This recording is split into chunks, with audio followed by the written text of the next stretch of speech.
इतिहास की बात आप करिए, मैं वर्तमान की बात करना चाहती हूँ।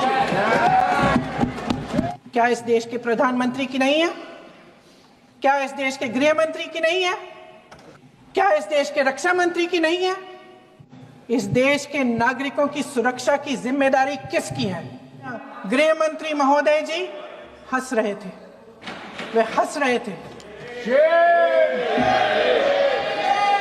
इस ऑपरेशन का सिंदूर का क्रेडिट, उसका श्रेय तो हमारे प्रधानमंत्री जी चाहते हैं।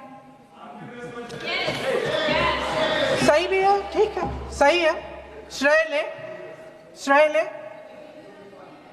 ओलंपिक्स में हमारा मेडल आता है, उसका भी श्रेय लेते हैं, लेकिन सिर्फ श्रेय लेने से नहीं होता नेतृत्व, जिम्मेदारी भी लेनी पड़ती है। श्रीमती प्रियंका गांधी वाड्रा। अध्यक्ष महोदय, मैं आपको धन्यवाद देना चाहती हूं कि इस महत्वपूर्ण मुद्दे पर आपने मुझे बोलने का मौका दिया। ये अलग बात है कि सत्ता पक्ष के लोग सब मेरे बोलने से पहले ही भाग गए। आइए, आपको देख के मैं खुश थी कि आप वापस आ गए। सबसे पहले मैं उन सैनिकों, उन जवानों, उन अफसरों को नमन करना चाहती हूँ जो हमारे देश के रेगिस्तानों में, हमारे देश के घने जंगलों में, बर्फीले पहाड़ियों पे हमारी देश की रक्षा करते हैं, जो हर पल देश के लिए अपनी जान देने के लिए तैयार रहते हैं।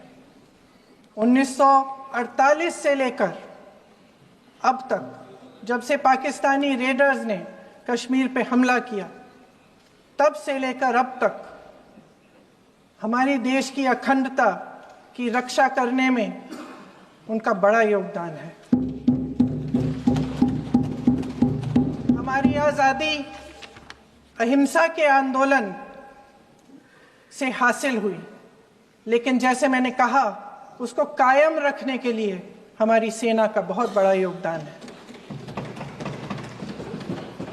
अध्यक्ष महोदय, कल मैं सदन में बैठी हुई सबके भाषण सुन रही थी। आदरणीय रक्षा मंत्री महोदय ने बोला, सत्ता पक्ष के कई मंत्रियों ने बोला। 1 घंटे का रक्षा मंत्री जी का लंबा भाषण था। सुनते सुनते एक बात मुझे बहुत खटक रही थी। उसके बाद जब दूसरे भाषण भी सुने आपके सत्ता पक्ष के, तब भी ये बात बार बार मेरे मन में आ रही थी कि सारी बातें कर ली, ऑपरेशन सिंदूर की बात कर ली, आतंकवाद की बात कर ली, देश की रक्षा की बात कर ली, इतिहास का पाठ भी पढ़ा दिया, लेकिन एक बात छूट गई। उस दिन 22 अप्रैल 2025 को जब 26 देशवासियों को अपने परिवार के सदस्यों के सामने खुलेआम मारा गया, तो ये हमला कैसे हुआ, क्यों हुआ?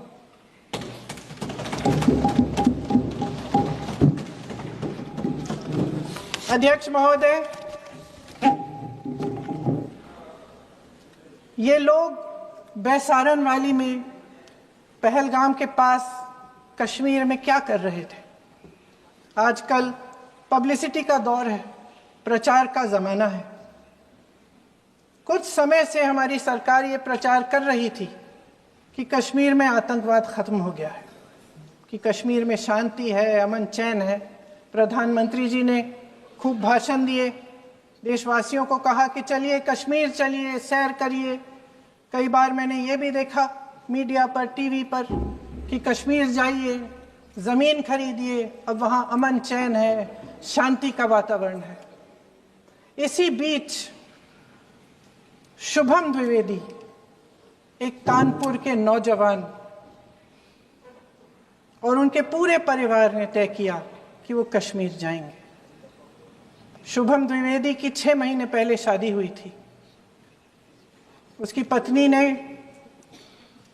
कहा कि उनके बीच एक ऐसा रिश्ता था, प्रेम और दोस्ती का ऐसा रिश्ता था कि वो एक दूसरे को बच्चों की तरह हंसाते थे। सोशल मीडिया पर एक वीडियो भी जारी है जिसमें पूरा परिवार एक साथ बैठा हुआ ताश खेल रहा है और ऐसे हंस रहे हैं कि उस वीडियो को देख के किसी का भी दिल टूट जाए कि इस परिवार को इस तरह से उजड़ने क्यों दिया हमने। 22 अप्रैल 2025 को बैसारन वैली में मौसम का मिजाज अच्छा था। जैसे हर रोज लगातार 1000 से 1500 लोग वहां पहुंचते थे, उसी तरह से उस दिन भी तमाम पर्यटक वहां पहुंचे। वहां का रास्ता आसान नहीं है अध्यक्ष महोदय जी, जंगल से जाना पड़ता है, पहाड़ों के बीच जाना पड़ता है, घोड़े से जाना पड़ता है। ये परिवार वहां पहुंचे, मौसम सुहाना था, उनके बच्चे ट्रैम्पोलिन पे खेल रहे थे, कोई जिपलाइन कर रहा था, कोई चाय पी रहा था, तो कोई कश्मीर की सुंदर वादियों की ठंडी हवा का मजा ले रहा था। शुभम अपनी पत्नी के साथ एक स्टॉल पे खड़े थे। तभी अचानक 4 आतंकवादी जंगल में से निकलते हैं और शुभम को वहीं अपनी पत्नी के सामने मार डालते हैं। उसके बाद वे वहां से पूरे वैली में 1 घंटे के लिए लोगों को चुन चुन कर मारते हैं। किसी के पति को अपनी पत्नी के आंखों के सामने, किसी के पिता को अपने बेटे के सामने, चुन चुन कर 26 लोगों को मार डालते हैं। शुभम की पत्नी घबराकर वहां से भागने की कोशिश करती है, अपनी जान बचाने के लिए जंगल की तरफ दौड़ती है। वहां पता चलता है कि तमाम लोग जंगल की तरफ दौड़े हैं और अपनी जान बचाने की कोशिश कर रहे हैं। कोई अपने बेटे का हाथ पकड़ के पहाड़ों पर घसीटता हुआ जा रहा है, कोई कश्मीरी घोड़े वालों और गाइडों की मदद लेते हुए चले जा रहा है। कोई रास्ता नहीं है, कोई तरीका नहीं है, लेकिन किसी न किसी तरह से शुभम की पत्नी के शब्दों में किसी ऐसी शक्ति ने हमको बचा कर रखा कि हमें किसी न किसी तरह से हम अकेले नीचे पहुंचे। और मैं उनके लफ्ज पढ़ना चाहती हूं, क्योंकि उन्होंने कहा कि इस पूरे समय जब 1 घंटे के लिए चुन चुन कर भारतीय नागरिकों को मारा जा रहा था, इस पूरे समय उसे एक सुरक्षाकर्मी नहीं दिखा, एक सैनिक नहीं दिखा। शुभम की पत्नी ने कहा, कोट, मैंने अपनी दुनिया को खत्म होते हुए देखा, अपनी आंखों के सामने एक सिक्योरिटी गार्ड नहीं था। मैं ये कह सकती हूं कि देश ने, सरकार ने हमें वहां पे अनाथ छोड़ दिया था। सिक्योरिटी क्यों नहीं थी वहां पे एक सैनिक क्यों नहीं दिखा? क्या सरकार को मालूम नहीं था कि यहां रोज 1000 से 1500 पर्यटक जाते हैं? क्या सरकार को मालूम नहीं था कि यहाँ के को पहुंचने के लिए जंगल के रास्ते से जाना पड़ता है? अगर कुछ हो जाएगा तो लोग वहां से निकल नहीं पाएंगे। एक चिकित्सा का इंतजाम नहीं था, फर्स्ट एड का इंतजाम नहीं था, कोई इंतजाम नहीं था, ना सुरक्षा का ना फर्स्ट एड का। इन लोगों को भगवान भरोसे छोड़ दिया गया। ये लोग वहां पे इस सरकार के भरोसे गए और इस सरकार ने उन्हें भगवान भरोसे छोड़ दिया। इस देश के नागरिकों की सुरक्षा की जिम्मेदारी किसकी है? क्या इस देश के प्रधानमंत्री की नहीं है?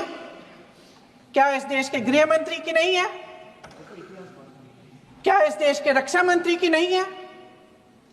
क्या एनएसए की नहीं है? अध्यक्ष महोदय, पहलगाम हमले से सिर्फ 2 हफ्ते पहले हमारे गृह मंत्री महोदय जी कश्मीर गए थे। किस लिए गए थे? जो सुरक्षा की व्यवस्था है इसको देखने के लिए गए थे। इसको रिव्यू करने के लिए गए थे और उन्होंने वहां कहा कि आतंकवाद पर विजय प्राप्त हुई है। ये 2 हफ्ते पहले है। 3 महीने बाद JNK के गवर्नर साहब एक आम इंटरव्यू में ऐसे ही चलते चलते कह देते हैं कि हाँ, बैसारन वैली में बहुत लापरवाही हुई और इसके लिए मैं जिम्मेदारी लेता हूं। ऐसे ही चलते चलते, और वो बात होती है, खत्म भी वहां होती है और वहीं खत्म हो जाती है। उनसे जिम्मेदारी ली भी नहीं जाती, कोई सवाल नहीं उठाता, कोई जवाब नहीं देता। अध्यक्ष महोदय, उस हमले की जिम्मेदारी एक आतंकवादी गुट जिसका नाम TRF है थोड़े दिनों बाद लेती है। कौन है ये TRF? 2019 में ये गुट बना। 2020 में इसने कश्मीर में आतंकवाद का काम शुरू कर दिया और 2020 अप्रैल 2020 से लेकर 22 अप्रैल 2025 तक इन्होंने 25 आतंकवादी हमले किए। गृह मंत्री महोदय ने जब UPA सरकार के समय के आतंकवादी हमले गिने तो लगभग 25 गिनवाए थे अभी अपने भाषण में। इस गुट ने कश्मीर में 25 हमले 2020 और 2025 के अंदर एक पूरी लिस्ट है इन हमलों की। मेरे पास इतना समय नहीं है इसलिए मैं एक एक को नहीं पढ़ना चाहती, लेकिन मैं इतना कहूंगी कि इनमें रियासी का हमला भी था 2024 का, जिसमें 9 लोग मारे गए और 41 लोग घायल हुए। कुल मिलाकर 2020 से लेकर 22 अप्रैल 2025 तक TRF ने 41 सेना और सुरक्षा कर्मियों की हत्या की, 27 सिविलियन की हत्या की और 54 लोगों को घायल किया था। भारत सरकार ने TRF को आतंकवादी संगठन का दर्जा कब दिया? 2020 में दिया, 2021 में दिया, 2022 में दिया, 2023 में दिया। 3 साल बाद, 3 सालों के लिए ये आतंकवादी गतिविधियां कर रहे हैं और आप इनको आतंकवादी संगठन तब कहते हैं 2023 में। इसकी क्या वजह थी कि पाकिस्तान में बैठे हुए इस हमले की योजना बन रही है कि हम भारत जाके हैवानियत करेंगे, 26 लोगों को मार डालेंगे और हमें पता ही नहीं है। क्या ये हमारी एजेंसियों की विफलता है कि नहीं है?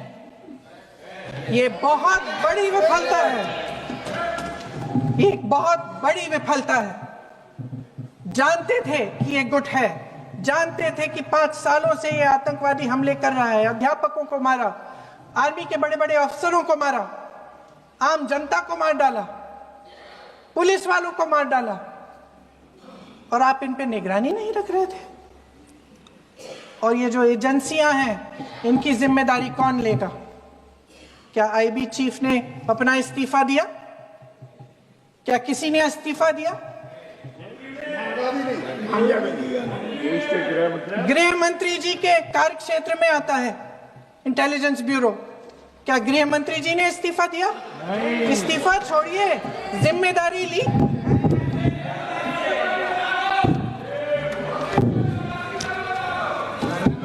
साहब देखिए, इतिहास की बात आप करिए, मैं वर्तमान की बात करना चाहती हूँ। आपको तो एक बहाना चाहिए, आपको तो एक बहाना चाहिए। पूरे परिवार का नाम गिनवा देते हैं। अरे अपनी जिम्मेदारी खुद लीजिए। 11 सालों के लिए तो सत्ता में आप हैं।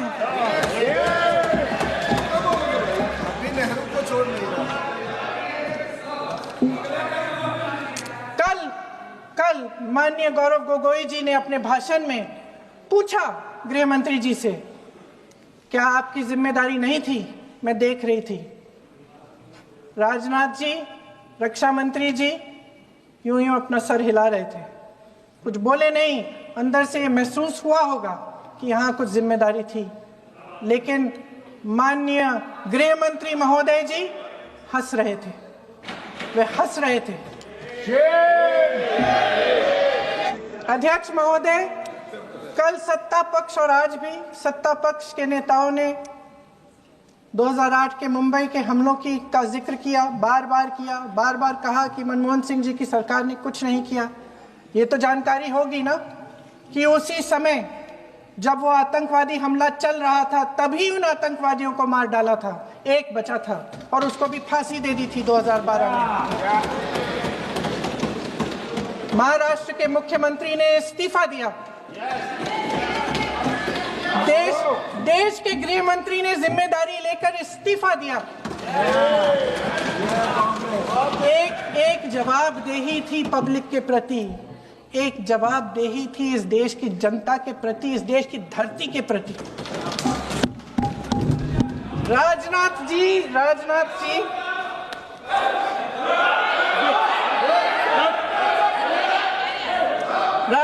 जी तो पुलवामा, उरी और पठानकोट के समय गृह मंत्री रहे थे। आज वे रक्षा मंत्री हैं और हमारे गृह मंत्री महोदय श्री अमित शाह जी के नाक के नीचे पूरा मणिपुर जल गया, दिल्ली में दंगे हुए, पहलगाम में हमला हुआ और आज भी वे उसी पद पर बैठे हैं। क्यों?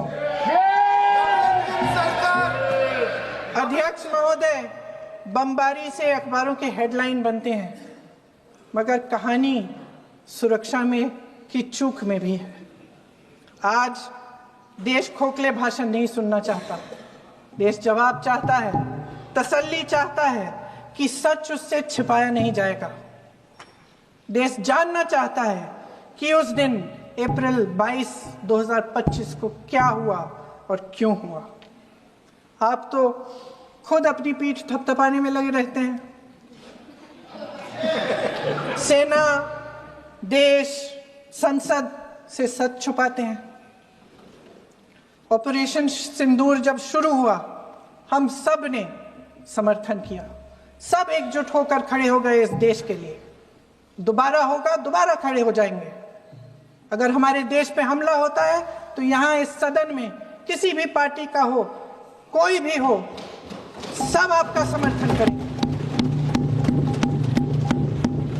और हमें अपनी सेना पर गर्व है कि उन्होंने इस बार भी दृढ़ता से लड़ाई लड़ी, धैर्य से लड़ाई लड़ी, वीरता से लड़ाई लड़ी।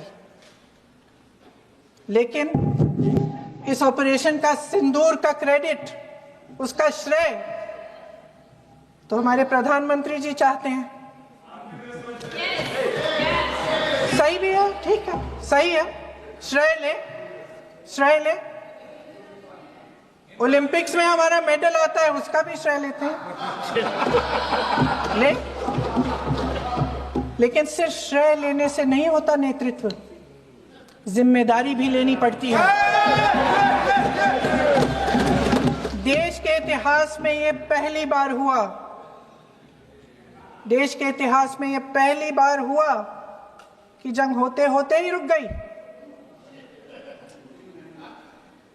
रुक गई है जी, और इस रुकावट का ऐलान हमारी सरकार, हमारी सेना नहीं करती, अमेरिका के प्रेसिडेंट करते हैं, अमेरिका के राष्ट्रपति करते हैं।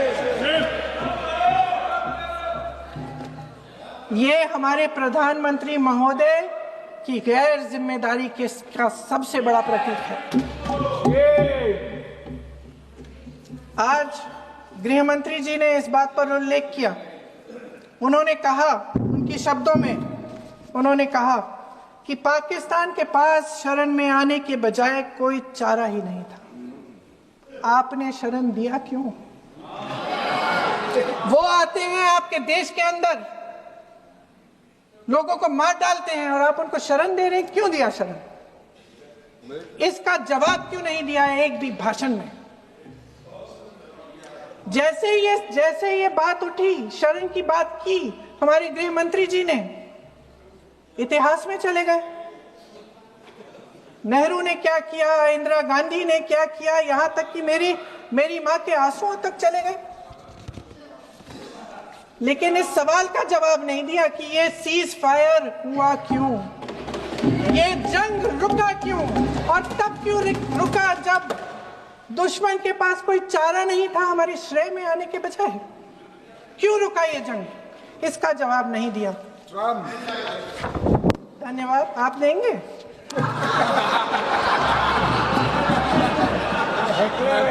मंत्री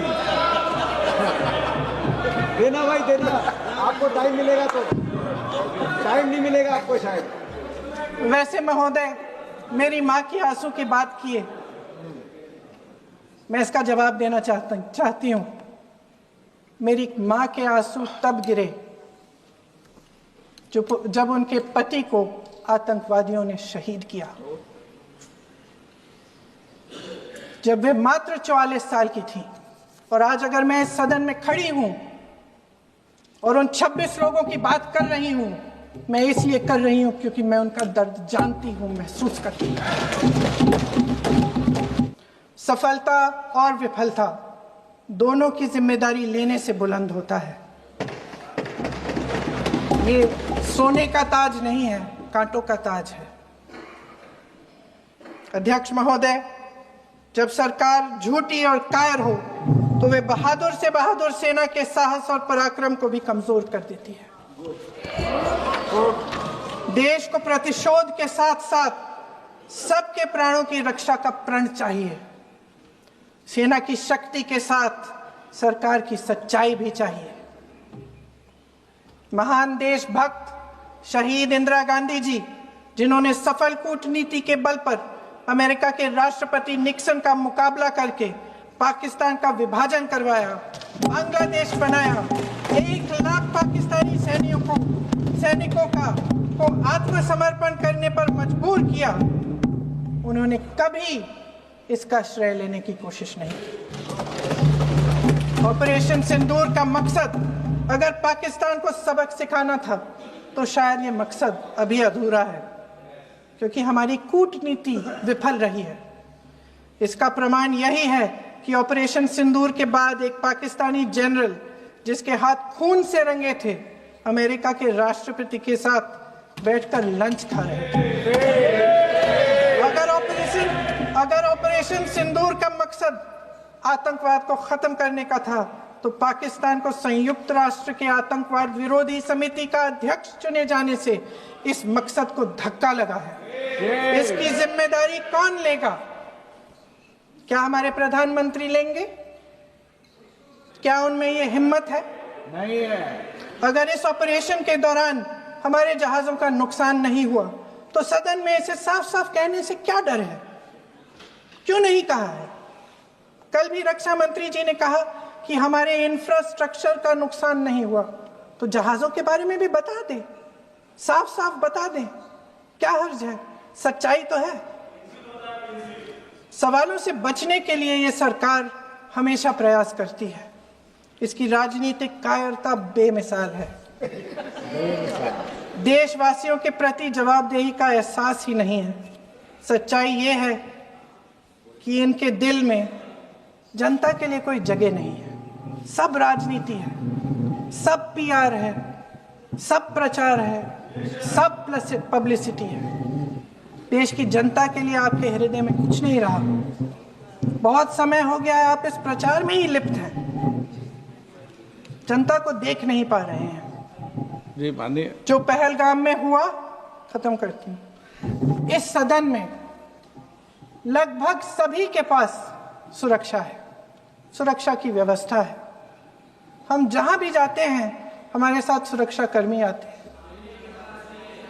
आपको भी मिल जाएगी, आप मंत्री बन जाएंगे, आपको भी मिल जाएगी। मैं मजाक की बात नहीं कर रही हूँ, मैं मजाक की बात नहीं कर रही हूँ। थोड़ा सा धैर्य रखिए। उस दिन पहलगाम में 26 परिवार उजड़ गए। 26 लोगों को अपने परिवार के सदस्य के सामने मारा गया। 26 बेटे, पति, पिता गुजर गए। उनमें से 25 भारतीय थे। भारतीय थे।